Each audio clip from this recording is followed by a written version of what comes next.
Prim-and-Proper, he said, standing behind his desk, his eyes narrowing as he looked her over, not in concern, but in annoyance. We do not have time for excessive behaviour. That we didn't really include her.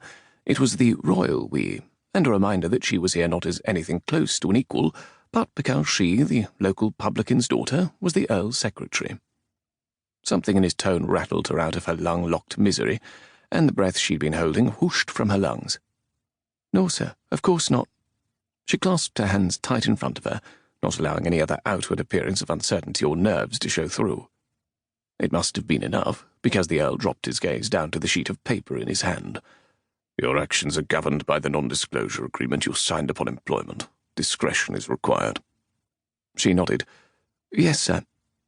What I am about to tell you cannot go beyond this room. Perhaps she wasn't about to get the boot. If she was, would he be telling her anything that was covered by the NDA? Doubtful. I understand, sir. The Earl didn't say anything for a moment. Instead he turned and gazed out the window toward the North York moors, the purple heather adding colour to its normal green. I've received a diagnosis. Early-stage dementia, he said, his words clipped. Brooke had only been at Dallinger Park for a short time, but she'd noticed that the Earl seemed to grow more agitated as the day wore on, often repeated stories, and became frustrated when he couldn't remember details. She opened her mouth to offer her sympathies, but the Earl waved off her attempt with a brusque flick of his hand. I only tell you this to impart the importance of what I should tell you next, and not because I want to discuss my condition with you, or have it discussed by you, he said. My solicitor is drawing up the papers for my heir to take over. Your heir? There hadn't been another Vane at Dallinger Park since the Earl's son had died, leaving the Earl as the last of his family. There hadn't even been whispers in Beauhaven of anyone else, and since she'd grown up above the pub, the central gathering place in the village, she would have heard something.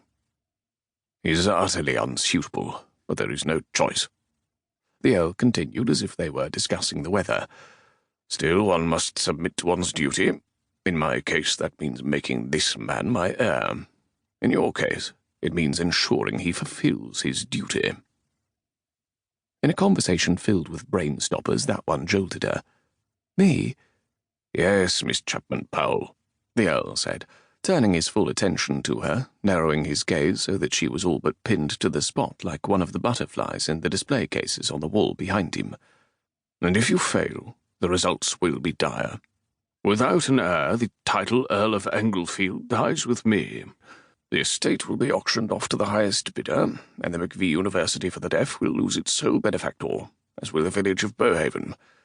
I presume you are up to the task at hand. Her stomach twisted and her shoulders bent down as if a 3-stone yoke had been placed around her neck.